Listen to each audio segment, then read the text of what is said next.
My girlfriend said, "Either you pay for my car or we're done." I didn't argue. Understood.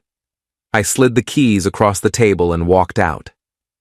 That same afternoon, I made one quiet decision she never saw coming. By the time she tried to reach me again, someone else had already answered in my place. I'm 34, and I've always been the kind of person who avoids confrontation. I fix problems quietly. I compromise.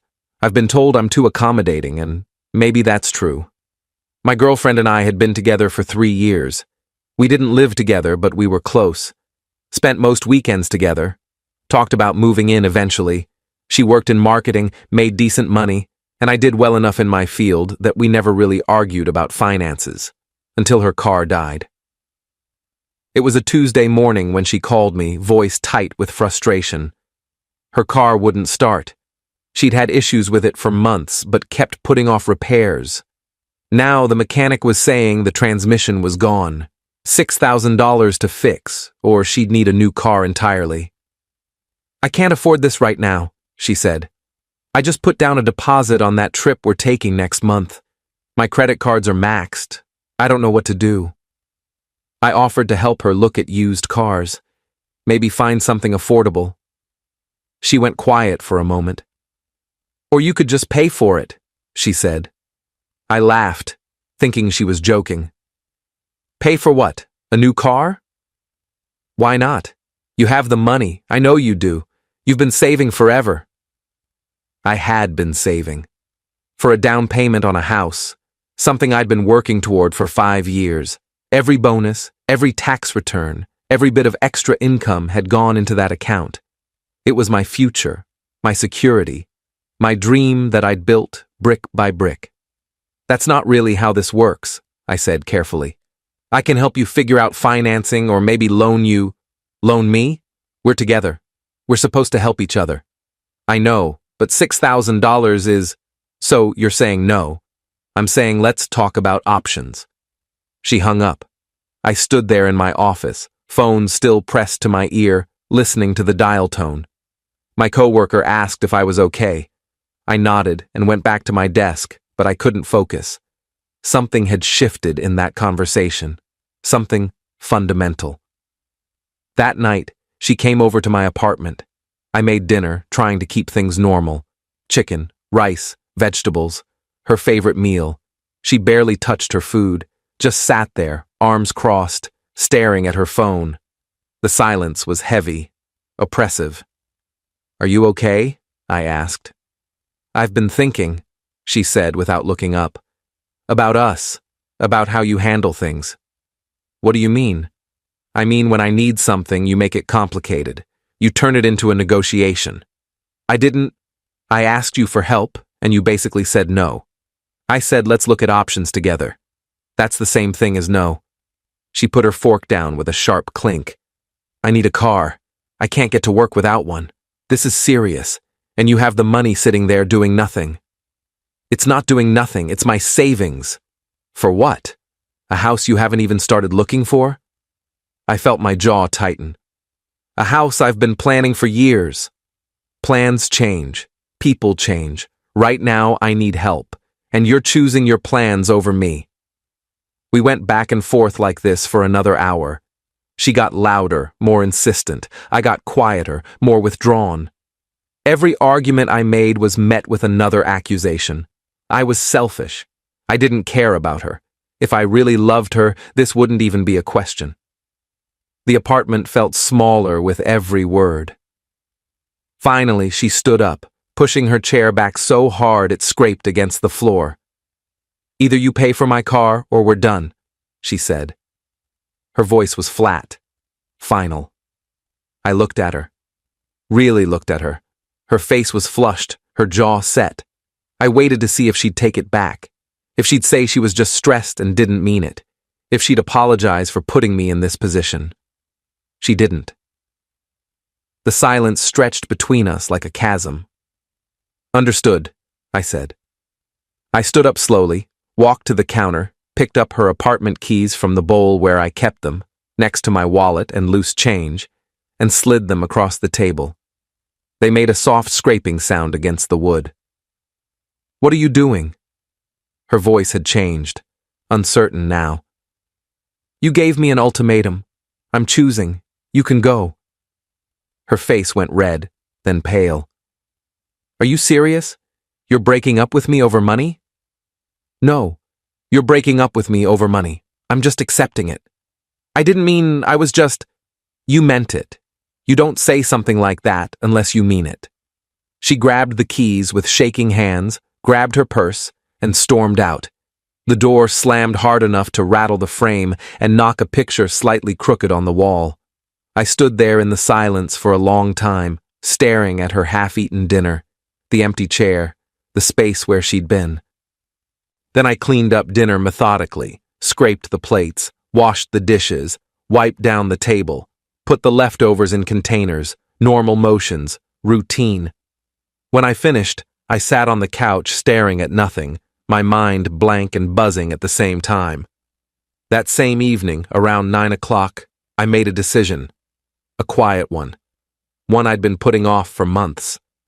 I called my financial advisor. He answered on the third ring, sounding surprised to hear from me so late. I want to move forward with the house, I said. Start looking seriously. I'm ready. He sounded even more surprised. I thought you were waiting until next year. You said you wanted to have more saved. Plans change, I said. I'm ready now. We talked for 20 minutes. He walked me through next steps, reminded me I'd been pre-approved months ago, said he'd send me listings first thing in the morning. When I hung up, I felt something I hadn't expected. Relief. Update 1. The first 2 days were strange. I expected her to call, to text, to show up at my door apologizing or demanding we talk. But there was nothing. Complete radio silence. I went to work, came home, started browsing real estate listings online. My advisor had sent me over 30 properties. I favorited 12. Scheduled tours for the weekend. On day 3, she texted, "Can we talk?" I was in a meeting when the message came through. I saw my phone light up on the table, saw her name, or rather, the contact I hadn't deleted yet, and felt my stomach drop. When the meeting ended an hour later, I picked up my phone to find 3 more messages. I think we both overreacted. I miss you. Please, don't ignore me. I stared at the messages for a long moment. Thought about what to say, how to say it, whether to say anything at all. Finally, I texted back, I don't think there's anything to talk about. You made your position clear. My phone rang immediately. I let it go to voicemail. She called again. Again. By the third call, people in the office were starting to glance over. I stepped outside and answered. What do you want? I want to fix this, she said. Her voice was softer now, calculated, the tone she used when she wanted something. I was stressed. I said things I didn't mean. You gave me an ultimatum. I know, I'm sorry. I was panicking about the car situation and I took it out on you.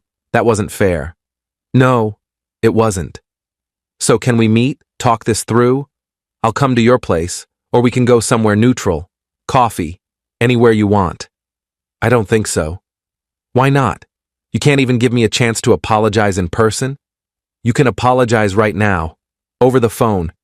You're doing it now, actually. That's not the same, and you know it. It'll have to be enough. She went quiet for a moment. I could hear traffic in the background. She was outside somewhere. Maybe her office. Maybe her car. Her mom's car, probably, since hers was still broken.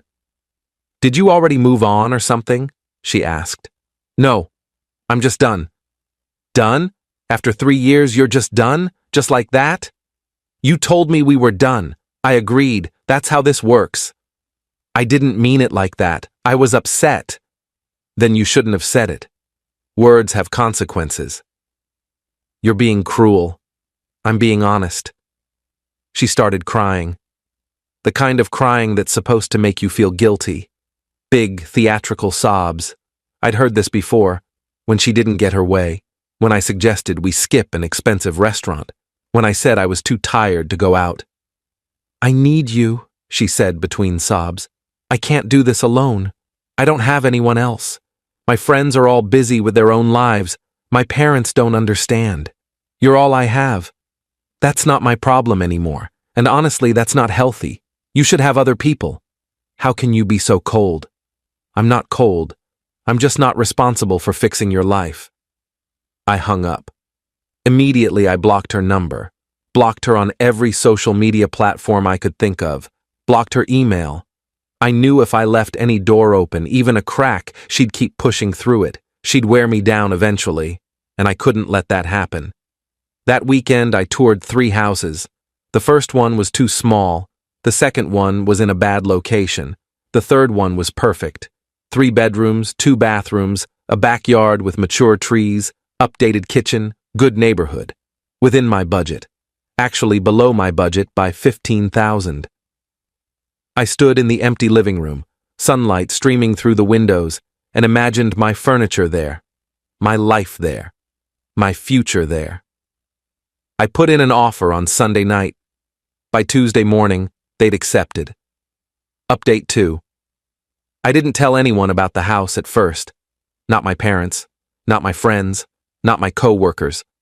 I wanted it to be real before I started celebrating. The inspection was scheduled for the following week. I took time off work to be there, walked through every room with the inspector, took notes on everything he pointed out. The inspector was thorough. Found a few minor issues, some old caulking around the bathtub, a loose railing on the back deck, an outlet that wasn't grounded properly, $1,500 off the price. The sellers agreed immediately. By the end of the week, I was sitting in a title company office signing paperwork, page after page after page, my hand cramped. The title officer made small talk, asked if I was excited. I said yes, but honestly, I was still processing. This was real. This was happening. That's when she showed up at my apartment. It was a Thursday evening. I'd just gotten home from work, changed into comfortable clothes, and was heating up leftovers when someone knocked on my door, not buzzed up from downstairs, just knocked, which meant someone had let them into the building. I looked through the peephole and my stomach dropped. Her. "I need 5 minutes," she said when I opened the door. She looked terrible, hair unwashed, dark circles under her eyes, wearing the same jacket she'd worn the night she left. "No. Please. I drove 2 hours to get here. You live 20 minutes away. I was at my parents'. I told them about us. They think I should fight for this. They think I gave up too easily. Your parents don't get a vote in our relationship. Just let me in. 5 minutes. Then I'll leave, I promise." Against my better judgment, against every instinct screaming at me to close the door, I stepped aside. She came in slowly, looking around like she was cataloging what had changed. Nothing had changed. It had been 2 weeks. The same couch, the same TV, the same coffee table. "You blocked me," she said, not sitting down. "Yes. That's cruel. It's self-preservation." She opened the folder she'd been carrying. I hadn't even noticed it until now. She pulled out printed pages, spreadsheets, bank statements, her bank statements. "Look," she said, spreading them on my coffee table like evidence in a trial. "I'm drowning. I'm negative in my checking account. My credit cards are maxed. I had to borrow money from my parents just to make rent this month. I can't afford a car payment on top of everything else. I need help." I looked at the numbers. Negative $1,200 in checking, 3 credit cards, all maxed. Monthly expenses highlighted in yellow. It was a disaster. "So get a cheaper car, take the bus, carpool, Uber, figure it out." "I can't take the bus. It doesn't run near my office. It would take 2 hours each way." "That sounds like a problem you need to solve, not me." "Why are you being like this? You're not this person. You've always been kind, generous. You helped your sister when she lost her job. You helped your friend move across the country. But you won't help me? Those people didn't give me ultimatums. Those people didn't try to manipulate me into giving up my future. I wasn't manipulating you. Yes, you were. You are right now. You're showing me these papers so I'll feel guilty, so I'll cave. It's not going to work. She sat down on my couch without being invited, putting her face in her hands. What if I said I was wrong? What if I said, I'll never ask you for money again? Can we start over? No. Why not? Because I don't trust you.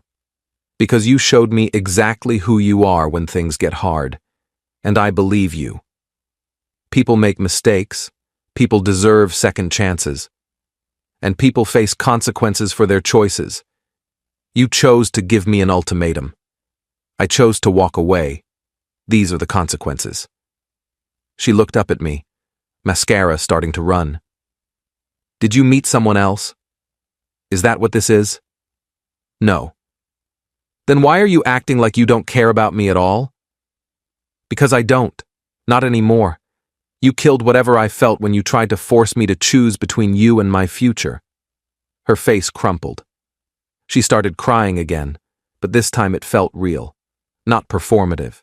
Not calculated. Just raw pain. I felt a flicker of sympathy, but it wasn't enough. Not nearly enough. You need to leave, I said quietly. Please don't do this, please. We can work this out. I'll get a second job. I'll figure out the car thing. Just don't give up on us. I'm not giving up. I already gave up 2 weeks ago, when you walked out. She gathered up her papers with shaking hands, shoved them back in the folder, and walked to the door. She paused with her hand on the knob, her back to me. I'll regret this for the rest of my life, she said quietly. Good, I said. Maybe you'll think twice before trying to control someone like that again. She flinched like I'd slapped her, then she left. The door closed softly this time. No slam. Just a quiet click. I stood there for a moment, then locked the deadbolt and put the chain on, just in case she came back. Update 3. Closing day was 3 weeks later. I took the whole day off work, told my boss I had a personal appointment. I drove to the title company at 9 in the morning, parked and sat in my car for 10 minutes, just breathing. This was it. This was real. I signed what felt like 1,000 pages. Initial here, sign here, date here. The title officer walked me through every document, explained things I already understood. I nodded along, barely listening, just wanting to get to the end. Finally, she slid a set of keys across the desk. Congratulations, you're a homeowner. I picked up the keys. They were heavy, real, mine. I drove to my new house and just sat in the driveway for 20 minutes, staring at it. The red brick, the white trim, the small front porch, the oak tree in the front yard. Mine. Entirely mine. No compromises, no ultimatums, no one telling me what I could or couldn't do with my own money. Just a decision I made for myself. I went inside and walked through every room slowly.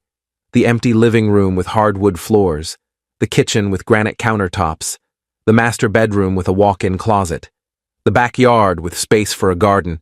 Everything was clean, empty, full of possibility. I sat on the floor in the living room and just existed there for an hour. No phone, no music, just me and my house. That evening, I posted a photo on social media, just the front door with the keys in my hand. Caption, new chapter. I didn't tag anyone, didn't make a big announcement, just shared a moment of pride. Within an hour, mutual friends started commenting. Congratulations, so happy for you. This is amazing. You deserve this. And then, a message request. From her. I'd blocked her number, blocked her personal account, but she'd messaged from a different account, one I didn't recognize, a profile with no photo, probably created just to reach me. So you bought a house? I didn't respond. With the money you said you were saving. Still didn't respond. The money you wouldn't use to help me. I stared at the messages, felt anger rising in my chest, started typing, then stopped, then started again. Yes, I bought a house with my money that I saved for myself. You tried to take that from me. I'm glad I didn't let you. You're glad? I'm about to lose my apartment because I can't afford rent and a car. but you're glad. You made choices. I made choices. We're both living with them. I hate you. That's fine. Hate me from a distance. I blocked that account too, reported it for harassment. Then I called a friend I hadn't talked to in months, told him about the house, and asked if he wanted to come over and see it. He showed up an hour later with beer and pizza. We sat on the floor of my empty living room, eating and laughing, and I felt lighter than I had in months, maybe years. Update 4. I spent the next month furnishing the house, slowly, deliberately. I bought a couch I actually liked instead of compromising on something she'd approve of. A big, comfortable sectional in dark gray. I set up my office exactly how I wanted it. Standing desk, 2 monitors, my own art on the walls. I hung art that made me happy. Abstract pieces, landscapes, things that spoke to me without needing anyone else's approval. I didn't hear from her again until 6 weeks after closing. A mutual friend called me one evening while I was assembling a bookshelf. "Did you hear?" she asked. "Hear what?" "She's moving back in with her parents. She couldn't make rent." "Okay. That's it? Just okay?" "What do you want me to say?" "I don't know. I thought you'd care. You were together for 3 years." "I don't. She's not my problem anymore. She stopped being my problem the day she gave me an ultimatum." "That's pretty cold." "Is it?" "She gave me an ultimatum. Told me to choose between her and my future. I chose my future. She made her own choices too. Lost her apartment because she blew her money on a vacation instead of fixing her car or building savings. That's on her. She said you abandoned her when she needed you most. She said a lot of things. Most of them were manipulative. Most of them were designed to make me feel guilty for having boundaries. Anything else?" My friend went quiet for a second. "I think you did the right thing, for what it's worth. I never liked how she talked to you, like you were her backup plan instead of her partner." "Thanks. The house looks great, by the way, from the photos. Come see it in person. Bring your husband. I'll make dinner." That was the last time anyone mentioned her to me for a while. Update 5. 3 months after I moved in, I met someone. At a hardware store, of all places. I was buying supplies for a deck project. Wood stain, brushes, sandpaper. She was trying to figure out which drill bit she needed for hanging curtains. "Do you know anything about these?" she asked, holding up 2 packages. I looked, explained the difference, helped her find the right size.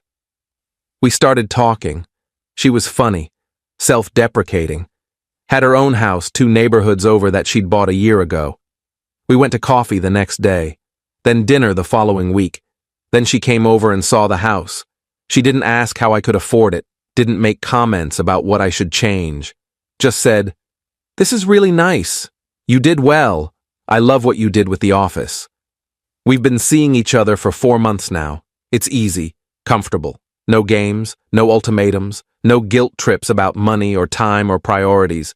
Just 2 adults who enjoy each other's company and respect each other's independence. She has her house. I have mine. We spend time together because we want to, not because we're obligated to. Last week, I was at the grocery store when I saw her, my ex. She looked tired, older somehow. Lines around her eyes I didn't remember. She was with her mom, loading groceries into a car I didn't recognize. An old sedan, probably her mom's. She saw me across the parking lot. Froze, a bag of groceries in her hands. I nodded politely and kept walking toward my car. "Wait!" she called out. I stopped, turned around, waited. She walked over slowly, leaving her mom by the car. "Can we talk?" "I don't think that's a good idea. I just want to say I'm sorry for everything, for how I treated you, for the ultimatum, for all of it." "Okay, apology noted. That's it? What else is there? I don't know. Closure? A chance to explain?" "I don't need either of those things. I have closure. I moved on." Her mom was watching from the car. I could feel her staring, probably wondering what was taking so long. "Are you happy?" my ex asked quietly. Very. Did you meet someone? That's not your business. So you did. She looked down at her feet. I'm glad. I mean that. You deserve to be happy. I appreciate that. Did you buy that house? The one you were saving for? I did. Her face did something complicated. Pain, maybe. Regret. I'm happy for you. Really. I know I ruined everything. I hope you know I didn't mean to hurt you. I believe you didn't mean to. But you did anyway. That's what matters. Goodbye, she said softly. Goodbye, I said.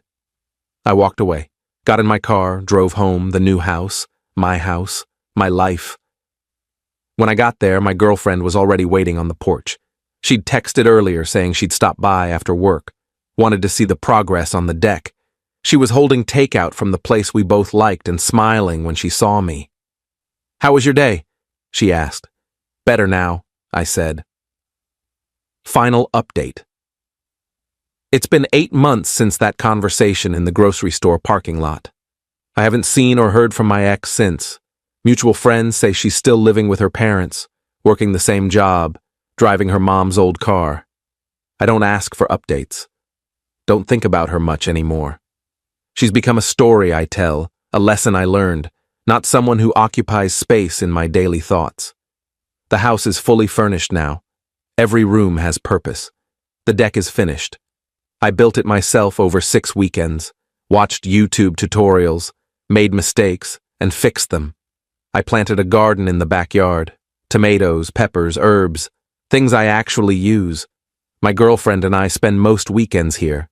We cook together, watch movies on the sectional, work on projects. We're not rushing anything. No pressure, no ultimatums. Just 2 people building something real at their own pace, with their own resources, with mutual respect. A few weeks ago, I got a letter in the mail, handwritten. My address written in her distinctive handwriting, no return address. I almost threw it away without opening it, but curiosity won. It was long, pages of apologies and explanations, how she was going to therapy now, how she understood what she'd done wrong, how she'd been selfish and manipulative and scared of being alone, how she hoped I could forgive her someday, not for her sake, but for mine. How she wanted me to know she was genuinely happy I'd found happiness. How she'd learned that love isn't about what someone can give you, but about what you build together. I read it once, folded it back up, put it in a drawer. Then, 2 days later, I threw it away. Not out of anger, not out of spite, just because that chapter is closed. She doesn't get to write herself back into my story because she finally figured out what she lost. Her growth is hers. Her healing is hers. I don't need to be part of it. Someone asked me recently if I ever regretted how things ended, if I ever wondered what would have happened if I'd just paid for the car, if we'd still be together, if we'd be happy. The answer is no, because the version of me that would have paid is the version that would have kept paying. For the car, for the rent, for the vacation, for every crisis and impulse and demand she could think of. I would have emptied my savings trying to make her happy, postponed my dreams indefinitely, and she still would have left eventually. Because people like that are never satisfied. There's always another crisis, another need, another test of your love that requires you to sacrifice yourself. The moment she gave me that ultimatum, she told me exactly who she was. Someone who saw my value in dollars, not in partnership. Someone who measured my love by what I could provide, not who I was. Someone who would rather lose me than lose control. I'm glad I walked away. I'm glad I bought the house. I'm glad I found someone who doesn't see me as an ATM with feelings, but as a partner with dreams and boundaries and value beyond what I can offer financially. Some people will try to make you feel guilty for choosing yourself, for setting boundaries, for saying no. They'll call you selfish, cold, heartless, cruel. Let them. Because the people who truly matter, the people who really love you, will understand that protecting your peace isn't cruelty. It's survival. It's necessary. It's healthy. I'm 34 years old. I own a home. I have a healthy relationship built on respect. I sleep well at night. I don't second-guess my decisions. I don't wonder what if. And the only reason any of that is true is because one day, when someone tried to take everything from me, I slid their keys across the table and walked out. Best decision I ever made. My girlfriend just asked what I'm writing. I told her I was documenting something that happened. She asked if it still bothered me. I realized the answer is no. It's just a story now, a thing that happened to someone I used to be. And that person learned something valuable. You can't build a future with someone who sees you as a means to an end. You can't love someone into respecting you. And you can't sacrifice yourself into being valued. The right person will never ask you to choose between them and your dreams. They'll help you build both.